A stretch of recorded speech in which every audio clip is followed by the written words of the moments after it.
Hey everyone, I wanted to recognize our sponsor, Traver Connect. Two words ring true for all of us in the automotive service space: the phones. When we hear those words, we instantly all sigh. Because as much change as our industry has seen, we still getting overwhelmingly amount of calls. No need to sigh though. That's where a good BDC comes in handy, doesn't it? I know the team at Traver Connect personally, and these guys get it, and they can help you build your service BDC. Or you can use their team to catch the calls you miss from well-trained team of agents that they have. Or have them make outbound calls and set new appointments. Give Traver Connect a call today. As they say, revenue doesn't leave a message at the beep. Reach out to the team at Traver Connect at traverconnect.com. Dynatron Software is also an important sponsor for the Fixed Ops Mastermind podcast.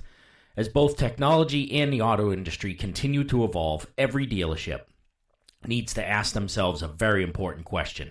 Am I in the forefront or stuck in the past? Dynatron Software offers the latest in data analytics, business tools, and pricing optimization. Contact them for more info. Sales at dynatronsoftware.com. Guys, as always, help spread the message of the Fixed Ops Mastermind podcast. Rate and review us on Apple Podcasts. That helps us to spread the word. Also, make sure to subscribe to the podcast on your favorite podcast app. Get the new episodes as soon as they're released. And now, here's another episode for you.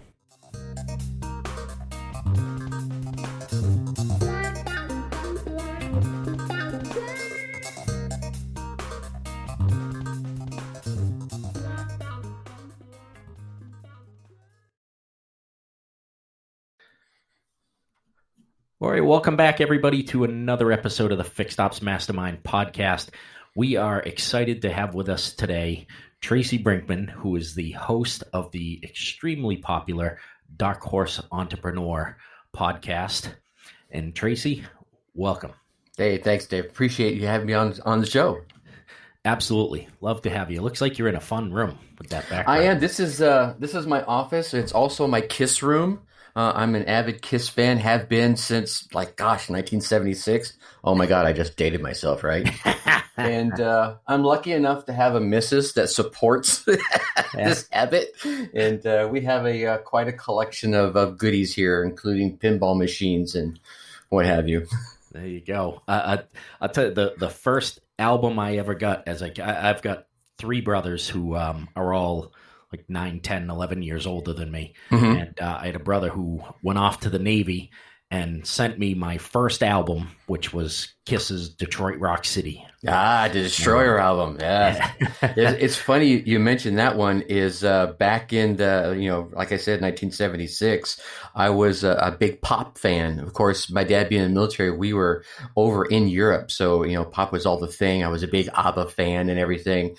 And then a friend of mine handed me that same album. He handed it to me on cassette. I was getting ready to go on leave with my parents. And so I popped it in the cassette player and I was listening to it. I think I wore the cassette out. I listened to it so much. Yeah, I think I wore the record and the needle out, playing the part that had the car crashing and exactly. And things. Yeah, great album. It was a bit ahead of its time, really, if you think about it from a production standpoint.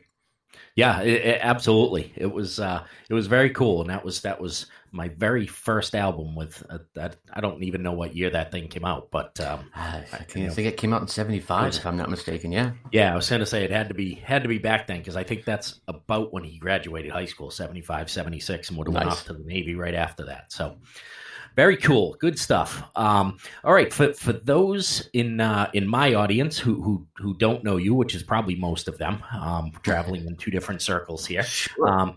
Give them a little synopsis of who Tracy Brinkmann is and where he's come from. Well, It's been a long and varied past, right? I think if I go way back, could just coming right out of high school, like I said, my dad was a 23-year Army veteran, and I was lucky enough to grow up all this world, certainly the United States, and then spent 6 years as a kid in Germany. But when he retired, we settled in Southern California, and from there, I joined the military, did 6 years, started a little programming consulting business when I got out of the service. Went through some dark times, right? Got on the wrong side of the tracks in Southern California. I was able to pull myself back out of that, and then that started my corporate America career. Working for Coca-Cola for over a decade, Home Depot. Then the names go on, Victoria's Secret, David's Bridal. I finally settled into a smaller organization up here in Wisconsin. But all during even my corporate America trip, I was always doing that side hustle, being the coach. Certainly I was big into personal development. So I did a lot of life coaching. And then over the past few years, gotten into the entrepreneurial side of coaching as I, start little projects of my own, be it social media marketing or whatever it might be. So it's been a long and varied road, but each, just like anyone knows out there, each step of your career path, you learn something new, especially if you're self-reflecting, right? You're like, oh God, I shouldn't have done that when I did it, right? But it's been a lot of fun. We can drill in anywhere you want to in there. Yeah. So with those companies, were you holding similar roles? Were they marketing type roles that you were holding? They a little of both. And I actually walked my self up the chain when it came to Coca-Cola. I started off, and I say lowly, but I started off as a parts expediter, probably something in your arena, kind of just different. So in Southern California, well, actually all over the United States, we've all seen those vans that are going around servicing fountain accounts, and obviously the vending machines as well. So as a parts expediter, it's your job to make sure those vans have the parts necessary to service the fountain accounts, so that they don't have to keep ordering parts and have them shipped to them. So I did that well. And I think one of the reasons to help me do it well was having the computer background that I did. I actually wrote some computer programs that made my job easier, using a little logic. It would identify, here's the problem parts, make sure these vans have those parts and what have you. So that made me really good at my job, and it also made my job a whole lot easier. I've always said the mother necessity is the mother of invention. I think the father of invention is laziness. Right? You want to do it as easy as possible, right? So that's that got me on the eyes of folks. So my role was moved out to Atlanta headquarters, and that was obviously a great opportunity. I started walking up the ranks there. I shifted from the parts side of it over into the marketing side, managing all their marketing materials for North America. So pretty much, if it had the Coca-Cola brand on it, came through our shop. So you do a lot in the planning and marketing there. When I went over to Home Depot, I was all in their website. So it was all about digital planning and marketing over there. So I learned a whole new skill set while still leveraging skill sets I already had. If we shift over to like a David's Bridal, still on the website mostly, again, doing a lot of the same things as Home Depot, but there were different nuances. I learned different things like you can apply this to niching down, but if you think about a wedding gown, right, there are all these different features. There's the heart cut out bodice, or there's the poofy shoulders, or is it a mermaid dress, or is it a belle style, classic ballroom style dress? So each one of these features were being tracked. So as dresses were being sold, we could do the analysis to see what was driving the sales of the dress. Same kind of principles when you jump over to the Victoria's Secret arena, all these different little nuances about the lingerie and the clothing that they sell. And then where I finally settled into a smaller organization, I really learned about niching and marketing in the digital space. Their niche was so tight, they focused on whitetail hunters, right?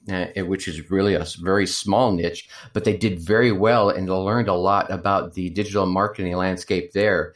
When I came on board, they were doing, I think it was about $250,000 a year in the Amazon space. And I noticed some interesting trends in the data.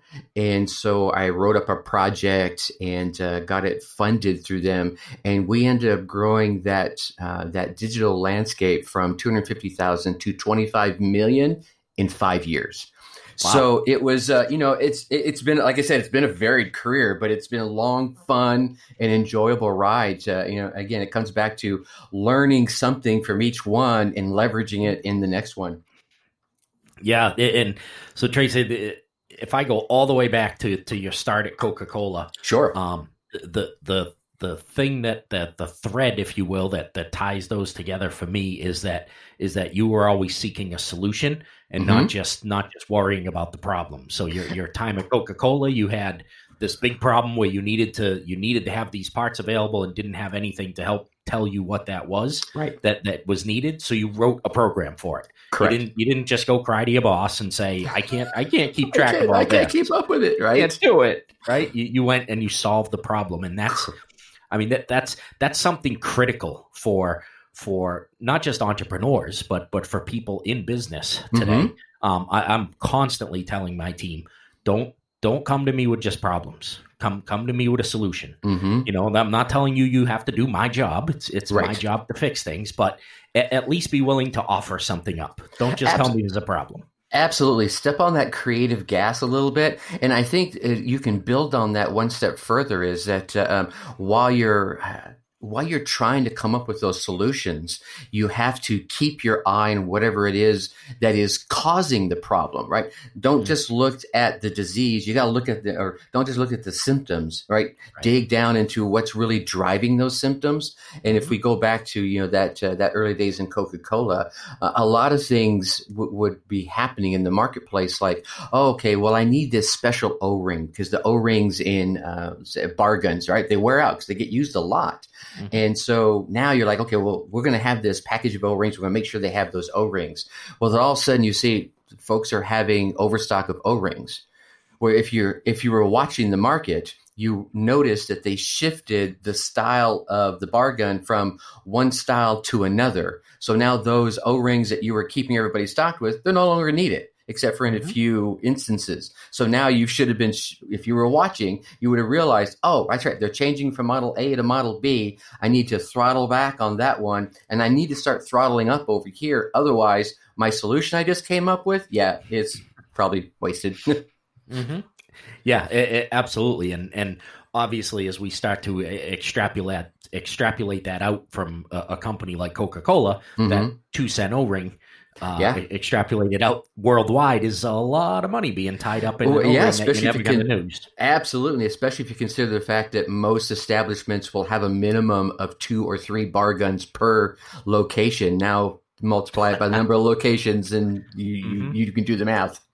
Yeah, that's and that's another thing that we have to watch, right? As entrepreneurs and in business is that one little half a degree misstep over a longer period takes you miles off your course. Absolutely, amen to that. One of the things going into my career on the marketing side of things in Coca-Cola, when I stepped in, they already had, oh my gosh, I want to say it was $25 million in overstock, which, in an organization as big as Coca-Cola, 25 million is a drop in their bucket.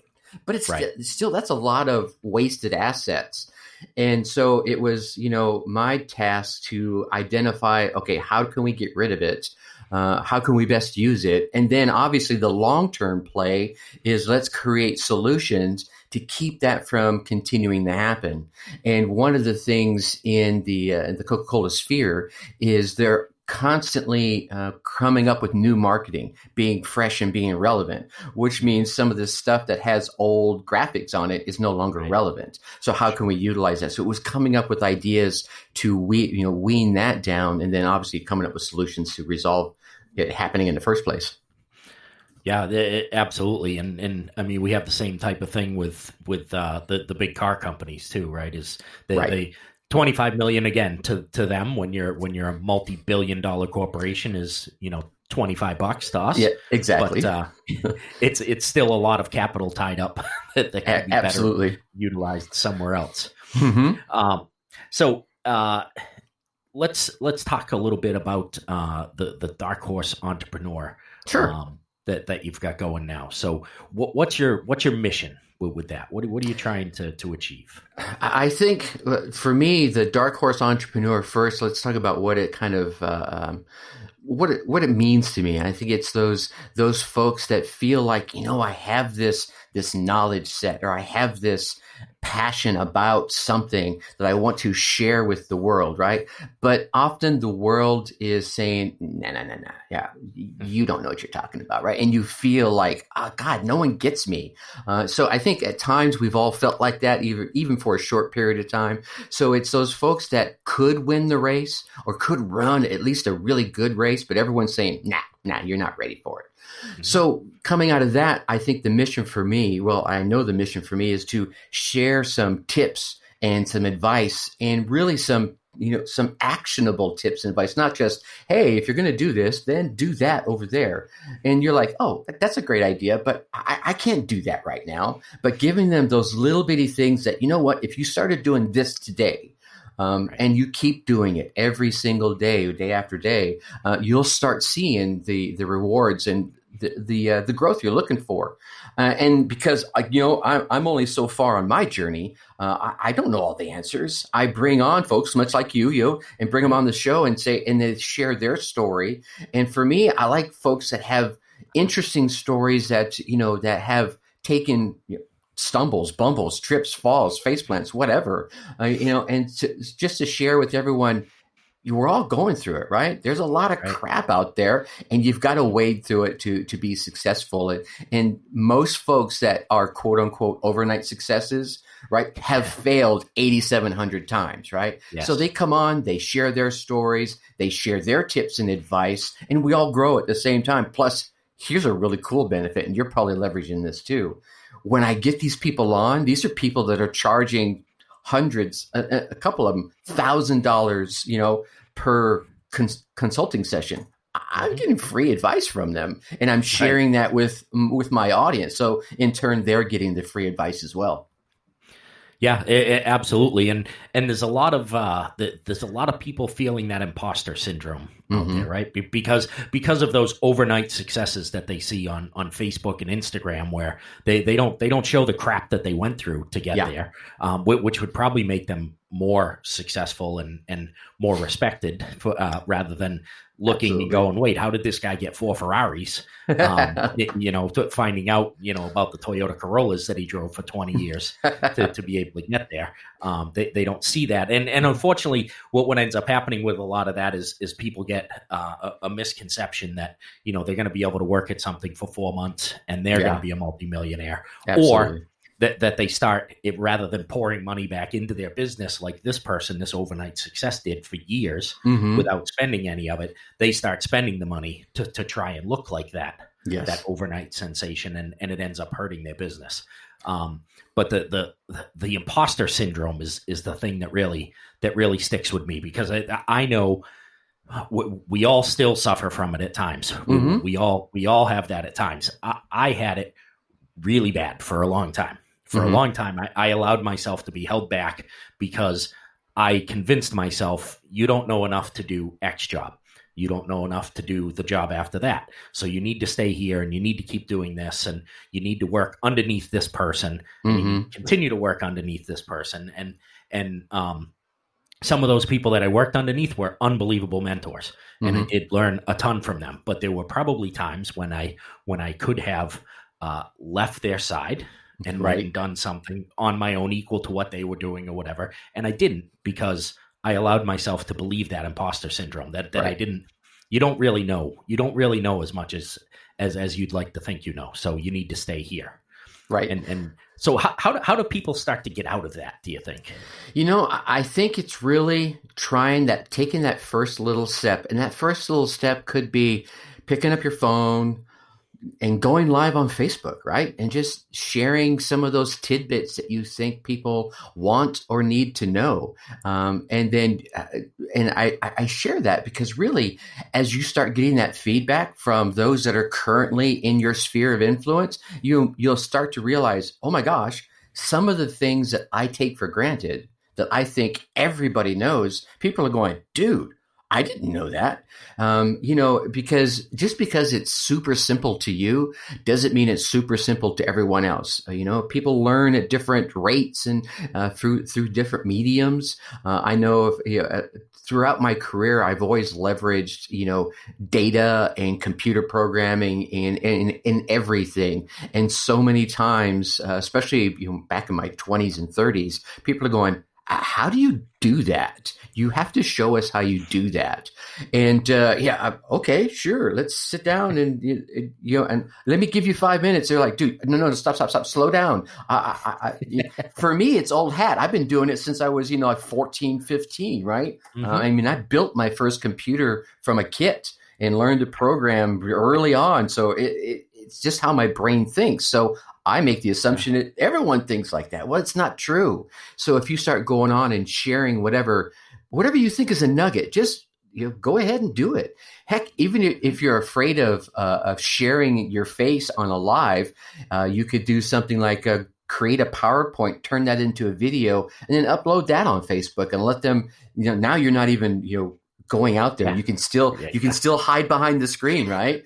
But you're still. I think it really is just go ahead, get out there, and share whatever it is you think. Get that feedback. And I think the other thing, and pardon me while I ramble for a moment, the other thing is what you'll probably find is the one or two things that you think everyone needs to know. There's something right underneath that you take even more. You assume it's even easier, and they're like, "Oh no, answer that question," and you'll be like, "Whoa, I didn't even think about that." There's usually where the magic is at.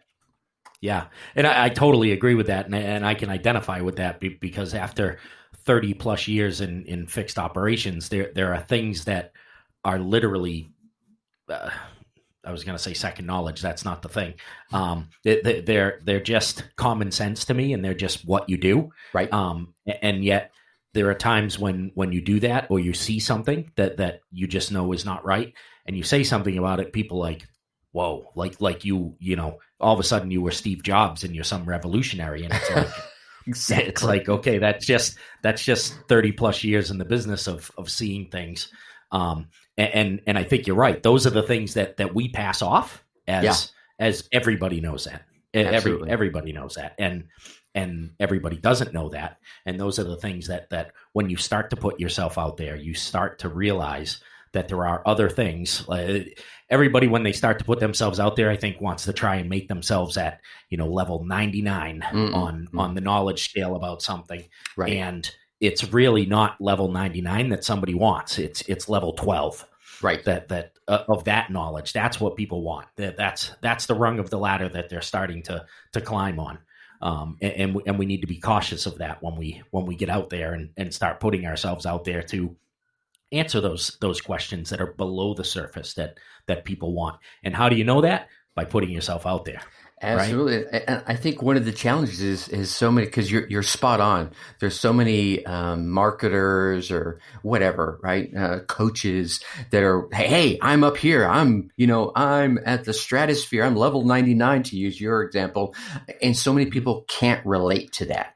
They're like, oh yeah, I'd love to be level 99, but I think I'm not ready for that level yet. I need to be at level 80 before I can think about level 99. So you're right. I mean, if you really think about it, I think for me and for anybody, your ideal client would be someone that's just behind you. Or maybe, if we use that same example, if you're at level 40, they're in that 30 range, right? Mid 20s to mid 30s. And you're like, oh, I'm just a little bit ahead of you.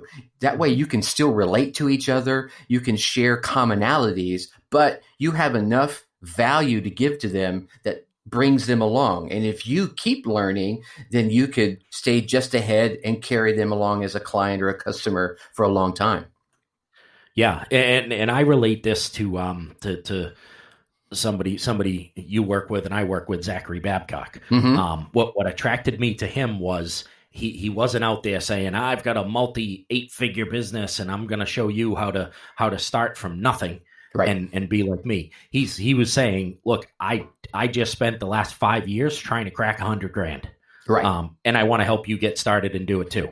Right. And that was what attracted me to him. Like, oh, okay, he's not Andy Frisella, Ed Milet. He's not, doesn't have 8 billion followers and all this other stuff. He's a guy who's like you said, he's 2 or 3 steps above where we are and wants to help others get to that level. Exactly. And it's a great way to approach it. 'Cause it's always great to have mentors who are where you want to be, but you also need those in between people who are closer to where you are to help you along on that journey. Using the ladder reference, you can't go from the bottom step to the top step without those 52 steps on the ladder in the middle. Not safely, anyway. Yeah, well, you got really long arms, I guess. Right, exactly. Most of us don't, so you got to have another way to get there. So what type of not what type? Where do you start with people when they come to you? Is it an examination of what they're looking to accomplish, where they are, or do you have a common thing that you like to say, okay, we're going to start here and work outward from this point? That's actually a really great question. I mean, so many people are like, "Oh God, I want to coach, but I'm afraid of where we're gonna start at." And for me, it's always about the clarity, right? Can I even help you in the first place? I don't want to bring someone aboard, take their money, and say, "Oh, sorry." You and I aren't a match, right? But it really comes back to the clarity of what it is they're trying to accomplish, who it is they're trying to serve, and how it is they're trying to serve them. So, it all kind of feeds into, a whole questionnaire. Let's sit down and go through it. And I find a lot of times just rooting around in those 3 arenas, that little tripod, folks start going, oh, I hadn't even thought about that. Maybe usually they have this awesome vision of, I have this great idea for a product or a service that this group of folks could really benefit from. And you're like, okay, cool. Well, let's talk a little bit more about who your core audience is, who it is you want to serve. And then inside of that, drilling down a little bit more and say, okay, well, inside that core group, who is the perfect person, which could be their tribe, right? Those folks that once they help them, they're going to be shouting for the rooftops, oh my God, Dave is amazing. You've got to go talk to this guy, right? Yeah. And then as you start rooting around in those 3 areas, things will start bubbling up. So opportunities will start emerging, concerns, walls will present themselves, and these walls may be real, something that these folks are avoiding because of things in their past, or things that they're afraid to take on. All right, maybe they're afraid of public speaking, right? A lot of people can identify with that. But hey, if you're going to be serving other folks, that's just something you're going to have to deal with. So let's tackle that a little bit. Does that make sense? Yeah, it absolutely it does. And I love that you are starting that way with getting the understanding of who they are and who they are and who they want to serve, because that's critical to know, and that you're not just taking on anybody. Well, yeah, I mean, because you can have folks that come to you and say, "Here's what I want to serve," and what if you don't believe in it, right? Yeah. Right. How good of a mentor could you be when you're like, yeah, I don't even believe in what it is you're doing? Mm-hmm. Yeah, it's why I could never be a lawyer. Right. I mean, there is no. Obviously, they can turn a client away, but they take that client on whether they believe guilt or innocence. They have to defend them to the best of their abilities, and I couldn't do that. But certainly, when you're coaching. And that certainly comes right back around into that clarity piece, right? Are they trying to serve their audience from the heart and not from the wallet, right? Because we know where the heart's at and we know where the wallet's usually at, right? Are you being genuine or are you being an ass? Yeah, my wife and I were just having a conversation this morning about what are our priorities Mm-hmm. right now. I mean, obviously, I'm growing this business, and that takes time Mm-hmm. out of my day, and I'm working a full-time job, and running a multi-million-dollar department, and also trying to grow a business, and so that means that there's sacrifices somewhere. Sure. And she also has goals and dreams and aspirations on top of what her job is. Um, and sometimes she gets down about where she is in that process. And so we are having a talk this morning about, well, what's the priority for you? Where is your focus? And she has a couple other things that she's focused on in her life Mm-hmm. that this morning it was, okay, that's what you're focused on. Then you need to make that your priority and stop beating yourself up about not pushing this other thing. Right. Trying to beat yourself up for not pushing this other thing as much as you should. Sure. And that's that clarity that you talk about, right? Absolutely. You can't you can only split the pie so many ways. Right. There's only 24 hours in a day. I don't care how else you cut it. There's not going to be more than 24. That's for sure. If you figure that out, you don't ever need to worry about the wallet again. You know what? I often joke that if I could invent anything, I would invent yesterday air. Because if I could get it to you yesterday, it'd be better than FedEx, right? Absolutely. When you absolutely positively need it yesterday. You would beat Jay Abraham out on the slogan. There you go.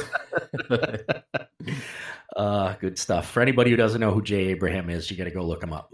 Genius marketer. So, all right, Tracy, let's see what else we can cover here. So once you start and you decide that somebody is a right fit for you, Mm-hmm. and let's project this out rather than going back in time, forward in time.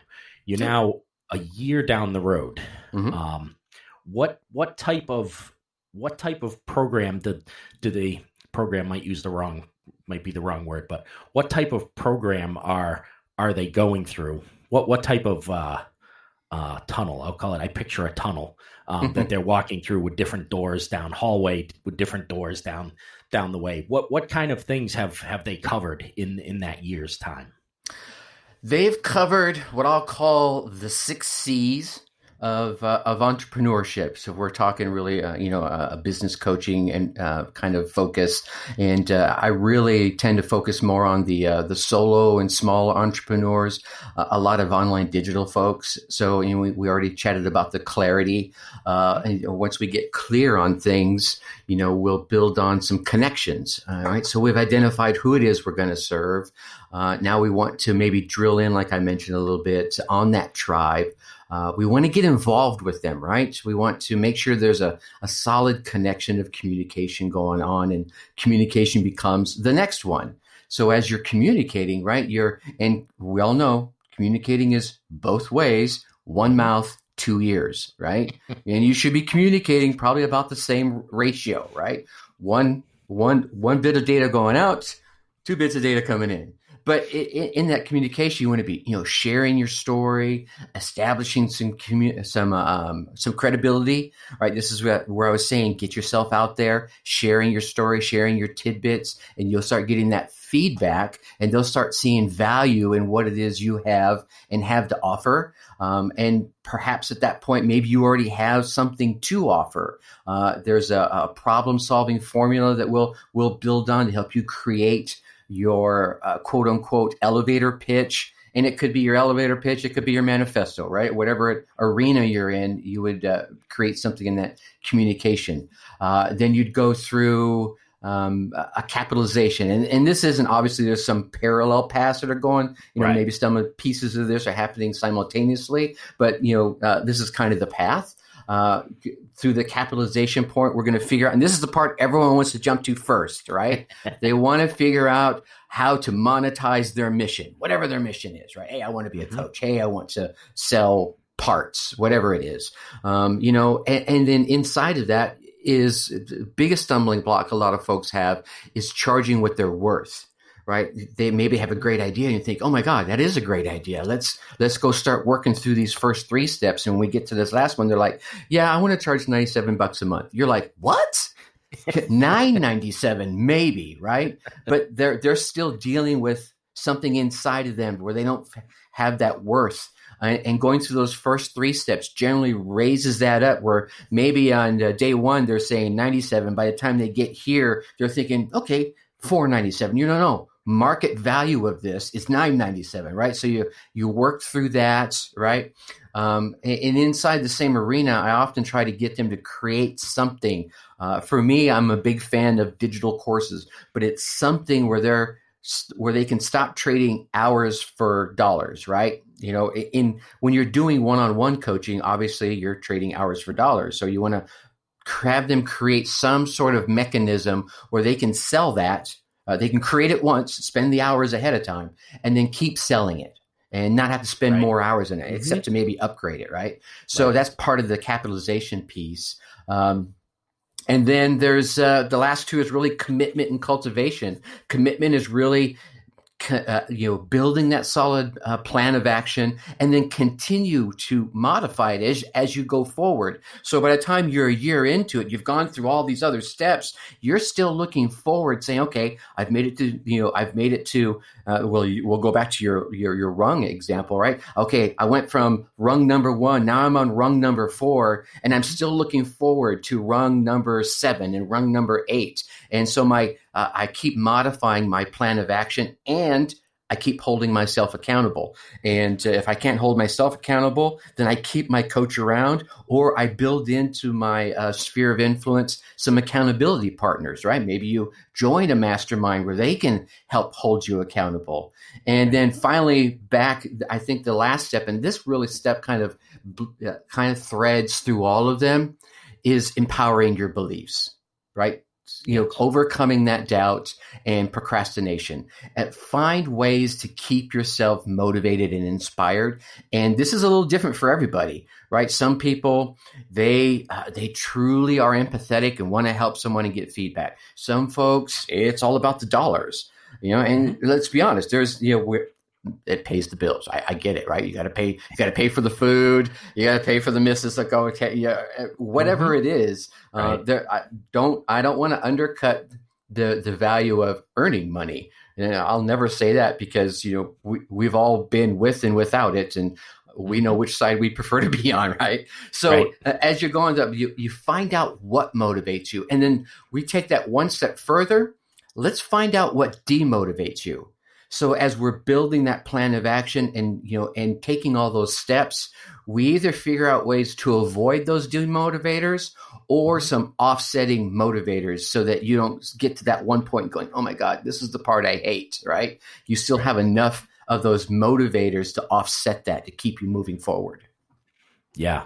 So the theme that I hear in there through while walking down that hallway, all those doors, all those different paths and parallel paths that you have to take, is that there needs to be some structure there, which I think a lot of entrepreneurs and business people struggle with, and maybe a lot of them, especially entrepreneurs, because of their personalities, their creative type personalities, that they don't like structure.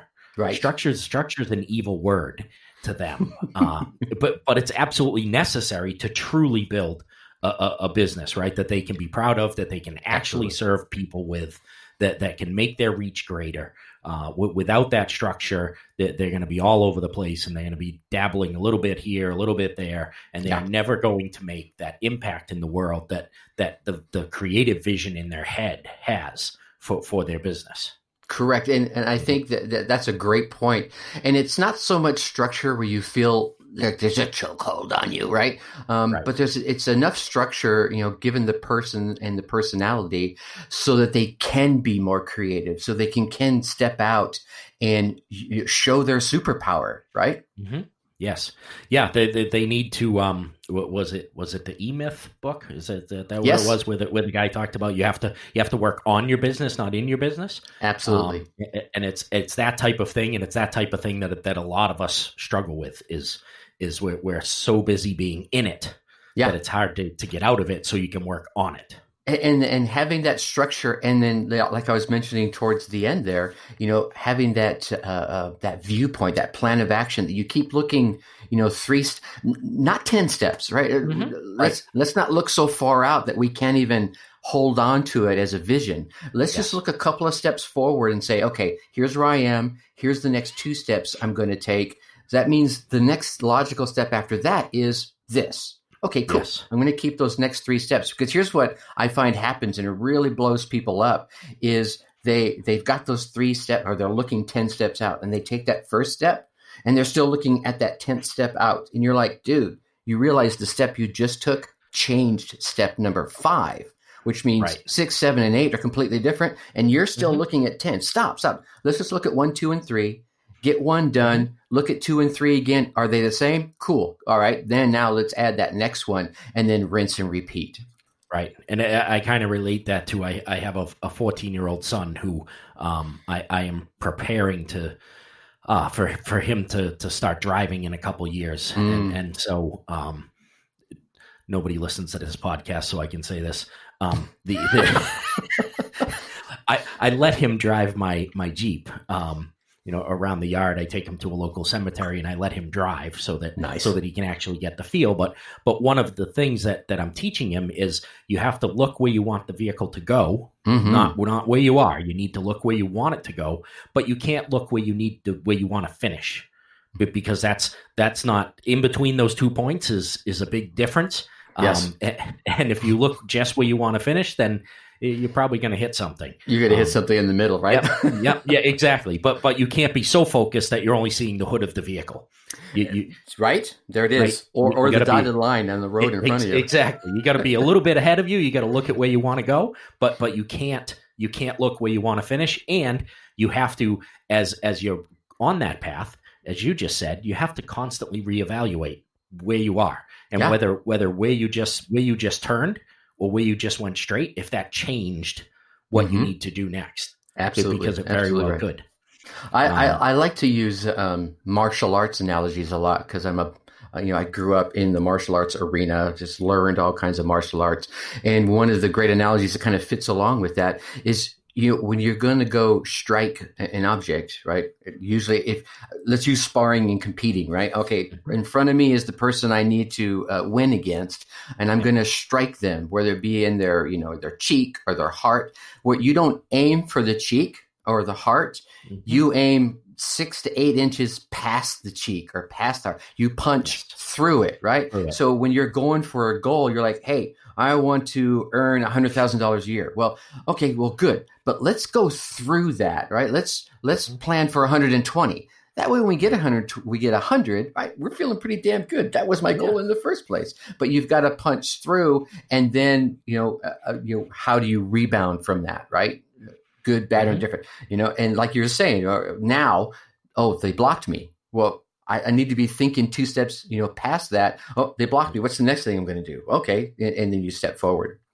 Right, and to stay on that martial arts thing. So that's kind of what Bruce Lee was always about, right? Was training and training more. And I had heard a story once that he was. I don't remember who he was going to fight. He was going to fight somebody who was like this great fighter, and it was something that was different than what he did. And it took him 3 minutes to beat the guy. The guy was best in the world at whatever he was. And everybody was like, oh my God. And he was disappointed because it took him 3 minutes to beat him. That was the big fight that he had. I believe it was up in the San Francisco Bay Area. And he had that fight because he was teaching his style of Kung Fu to anybody who wanted to learn. And back then, they didn't want them teaching the Chinese style of martial arts to Gaijin, to the white folks, right? And so he had to go fight this battle. This is the story, probably the same story you heard, that I heard, that, he was fighting their champion for the right to continue his teaching. And he was disappointed that it took him so long to win. Right. And he was even more disappointed. Not so much that it took him 3 minutes to win the fight. So it's never like the movies, right? Oh, this 8-minute action scene. You're like, oh wow, that was amazing, right? 3 minutes. It's not a long time in a battle, but he was more disappointed from the readings and the writings he put in the Tao of Kondo about how winded he was afterwards, which really changed his trajectory of his training path. He got more into the aerobics. Okay, I want to have my same level of stamina at the start of the fight as I have at the end of it. Right. Yeah, it was. It was a very cool story when I heard it. You could be so into your goal and have a vision for that goal that still smashing through, as you were talking about, and reaching your goal could still disappoint you. Well, inside the same philosophies, we'll stick with Bruce Lee for a quick second here. A phrase of his that I learned way young in that same book I mentioned, the Tao of Kondo. He wrote shortly after that fight event, right? Is two of them. One is be like water. Right, the water flows with whatever the occurrence is, and then there's another one, and I'm going to paraphrase it, but it's to absorb what is useful and discard the rest. Right. So as you're going through anything, right, I'm not in the fixed ops world, but perhaps there's something in the message that I'm sharing that you could absorb into your arena, absorb what is useful, and the rest of what I'm saying, whatever, just discard it. It doesn't matter. And the same thing when you hear anybody sharing some of their knowledge and wisdom, or not so wise, you find something. Ooh, that was kind of cool. Let me try and flip that into my arena. Right. Right. Yeah, it's the old cliche when people don't want to go to trainings and things is just find that one thing that you can take back from it, and it's such a cliche thing for people to say, but it's the truth. You just need to cling on to that one piece that can help you for where you are. I'll relate this to something that I say every day when people ask me how I am. My standard response is I couldn't be better. And I get called a liar 10 times a day when I answer that question. And I say, no, it's absolutely the truth. For where I am right now at this second in my life, I could not be better. Nice. If I was on a beach in Fiji, I would say the same thing. Same response, right? I couldn't be better, but I'm not on a beach in Fiji. So for where I am, I couldn't be better. And it's the same thing. Just take what you have. And take the best out of it that you can and use it. There were things in our conversation here that people will absolutely be able to relate to the fixed operations department that they're working. There will be other people listening that don't work in fixed operations that will be able to take other pieces of our conversation and use them to help in their life. And that's all we're trying to do is give one or two little tidbits. And there you can build that one thing on too is that was great speaking, wasn't it? You can build on that one thing too. When it comes to those trainings that maybe you're going into or that you've been through already, this really is about the ones you've gone through. Go back through them later on, right? So maybe a year later. Hey, I already read that book. I already know what it says. No, stop. Wait for it. That was 3 years ago. You're a bit of a different person. Well, I hope, right? You've had different experiences. You've had new learnings since you've read that book. At least skim through it again, because what's probably going to happen now is something new is going to pop out. You're going to like, well, wait a minute. I don't remember that nugget in there. Well, you weren't ready for that nugget back then when you first read it. So Go back through some of those, even some of those more impactful books or trainings. You're like, man, that changed my life. Well, go back and scan it again, because I bet you there's some new nuggets that will pop out for you. Yeah. So one of the things, and I'll admit I am not a giant reader. I love audiobooks. Me too. Absolutely.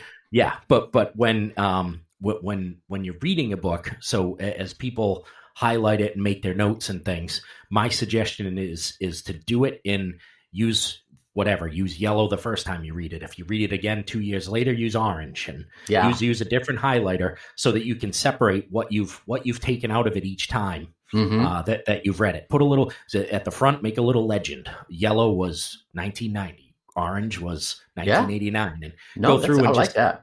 You can go back and you can see, kind of evaluate where your life was and what you've learned and how you've applied it. And just something to make it fun. It's a little harder to do on an audiobook, but right. No doubt.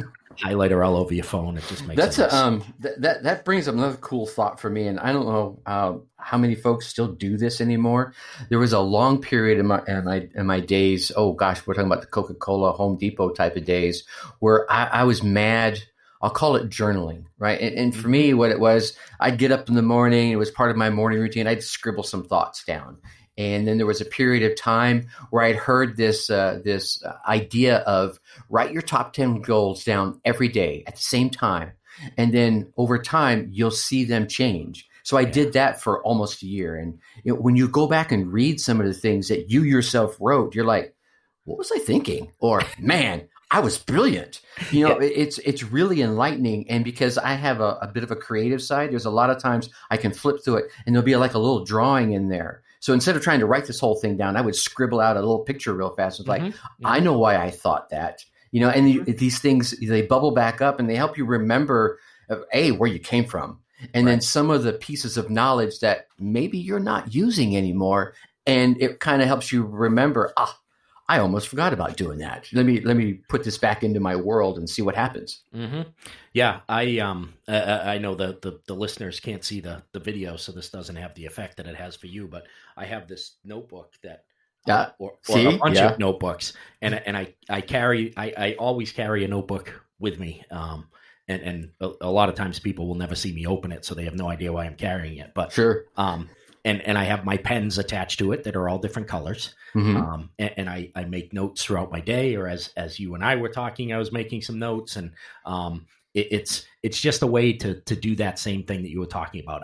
I'm not very good at the journaling thing, but this is my way of doing the journaling. I just take little notes on my day. Yeah. Yeah, absolutely. Little notes, different colors to indicate different things for me. And it's a way to go back. I'm a huge fan that when you're, it's like you were saying, thinking of solutions. I'm a huge fan that when your mind presents you with an idea, it's your conscious or subconscious, the universe, God, Allah, whoever you want to, is giving you something that you've been asking for. Yes. If you stop right then, if you're able to, and write it down, then that helps, I think, put that groove in. We're going back to our record player days, right? Yeah. It helps dig that groove in even deeper. So every time you stop to write it down, I got to a point, and nowadays it's a lot easier. I'm holding up my phone for those who can't see it. That if you're driving down the road, you can say, I'm going to hold my microphone right here. Hey Siri, bring up voice recorder, and then you just got this great idea. You say it into your voice recorder, and then later on, if you want to put it into a journal or a book and write it down, then that further drives it home. So anytime you get an idea, find some way to record that idea so that you're not like 3 minutes, 3 hours, 3 days later going, damn it, I had the perfect solution. Now I can't remember it, right? The tools at our fingertips nowadays are so powerful that you could, I got this great idea as I was driving down the road. Okay, good. So I babble into your phone. Yep. And then when you get to the office or home, then you can, put it down into a more permanent record.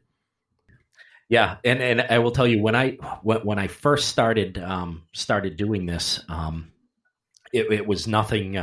It wasn't a Tony Robbins seminar that I was at or anything like that. I was watching the movie Night Shift. I don't know if you remember this movie. I do.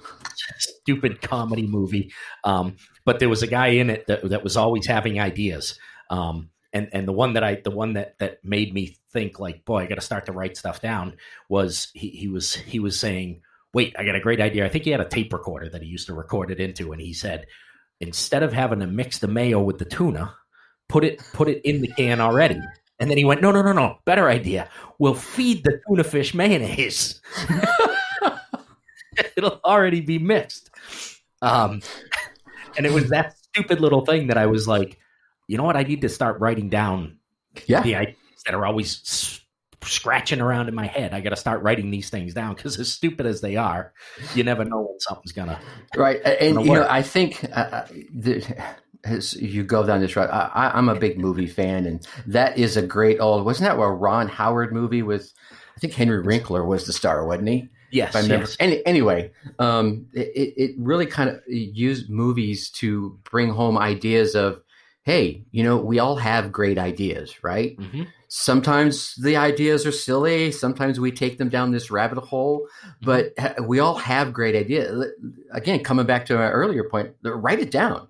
It may be something you think of later on, spawns another idea. Or, and I think you and I have had this conversation separately, a brainstorming session, right? Yes. Man, we have this huge issue that we're contending with. I think we need to all get together and let's just brainstorm some ideas. And, for anyone who's never done brainstorming, I imagine a lot of your listeners, especially in the fixed ops arena, have been through, a real brainstorming session. You go through that first, here's the problem. We all write it up on the board. And for me, if I'm going to have a brainstorming session with someone and they all agree to come together, I send the question out to them in advance so that they can percolate on it in advance. So when they come to the session, they already have a bunch of ideas. So that's step one. All right, here's the board. Here's the question I sent you all. Okay, Dave, what's your ideas? And there's no critiquing, right? You just bing, bang, boom, bing, bing, bang, bang, boom, right? Well, here's my ideas. Bing, bang, boom, bing, bang, bang, boom. And then John's, and then Jane's, and then Joe's, and whatever. Now, okay, now you've got my ideas and I've got yours. And as we're writing the other ones, oh, wow, I didn't think about it. Let me write this one down. And then you spend the next part of the session writing down the new ideas that are percolating up from seeing all these things on the board. Again, no critiquing. We're just, we're getting crazy. We're talking about feeding the tuna mayonnaise, right? Okay, well, let's write that down. That's stupid, but I like it, right? You wouldn't say that, obviously, right? No. Okay, let's write that down. And then you start going and you step back. And one of the ways I like to do it is like you can really the brainstorming session. Now, all we're going to do, we're just going to gather ideas. And then we're going to come back together later on or just have a little break. Then we're going to come back and we're going to start critiquing the ideas, right? All right. Is this a short-term, long-term, or super long-term, right? Short-term, mid-term, long-term. And then write that down. Is this low cost, no cost, or high cost? All right. So when you start putting those grading opportunities there, you're like, okay, now you can start sorting them and see. You can see my computer brain, right? You can start sorting these and go, wow, dude. So this one question we have up here, we have all these solutions.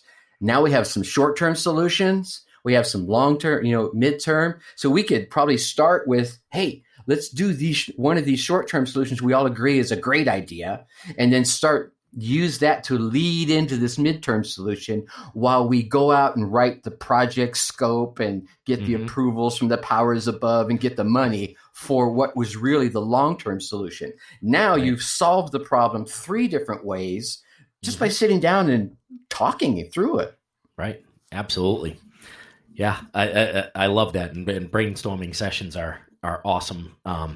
They're awesome for us creatives, and they're also awesome for the very analytical person because it pulls them out of that and it forces the creative to be a little more analytical once the session's finished, and it forces the analytical to be creative. So yeah, it's a great melding of all those minds. Absolutely. Pulls it all together. Well, Tracy, I think that's a good place for us to step off. Okay. I think you and I could probably talk all day. So right. Absolutely. This was an excellent conversation that, If anybody did not have a pad of paper or a phone to make notes with while you listen to this, go back and listen again and again and again, because there's a lot of golden nuggets in there to help you along in your life. Tracy, if people need to reach you, how do they find you? Best place to go to will be the website. That's darkhorseschooling.com, just like it sounds like, Dark Horse and Schooling. All the socials are up there on the upper right-hand side. The podcast links are there, so you can certainly chime into some of the Dark Horse Entrepreneur nuggets as well. And feel free to reach out to me. I give my email address frequently in the podcast. And, again, through the socials, Facebook, wherever, reach out to me there. I'm happy to chat with you. No bots allowed. I don't think I have any bot listeners, so that's. I don't think. Oh, I'm talking about me. I don't have any bots. Oh, you got no bots. No bots. I thought you wanted no bots connecting with you. No. All right, Tracy, thank you very, very much for joining us. It was awesome, and I know everybody got a lot of value out of this. My pleasure, Dave. Thank you so much for having me. All right, have a great day. You too. Take care. Another information-packed session of the Fixed Ops Mastermind podcast is in the books. Thank you so much for joining us. We really appreciate your support. Remember to download Fixed Ops Mastermind podcast on your favorite podcast app and to rate and review us on Apple Podcasts. We thank again our sponsors, Dynatron Software and Traver Connect. Make sure you guys visit them. They've got some incredible products to help your dealership excel. Until next time, thanks for joining us.